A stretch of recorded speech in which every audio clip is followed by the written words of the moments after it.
यादव युवा संगठन वागड़ 84 का चुनाव संपन्न। जयंतीलाल बने अध्यक्ष। Doctor B R. अंबेडकर छात्रावास सिमलौड़ा में रविवार को यादव युवा संगठन वागड़ 84 का चुनाव शांतिपूर्ण व ससम्मान माहौल में संपन्न हुआ। चुनाव प्रक्रिया का संचालन चुनाव प्रभारी रामलाल नोलियावाड़ा, नगजी दम्बोला, विनोद गरियाता, नारायण नोलियावाड़ा तथा नाथूलाल बासिया की देखरेख में किया गया।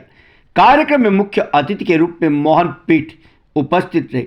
चुनाव में जयंतीलाल दम्बोला को अध्यक्ष, दीपक गलियाकोट को उपाध्यक्ष, मोहन जोसावा को सचिव, पंकज दरियाट को सभा अध्यक्ष, मगनलाल नेगाला को कोषाध्यक्ष तथा हरीश बासिया को खेल मंत्री पद पर निर्विरोध निर्वाचित किया गया है।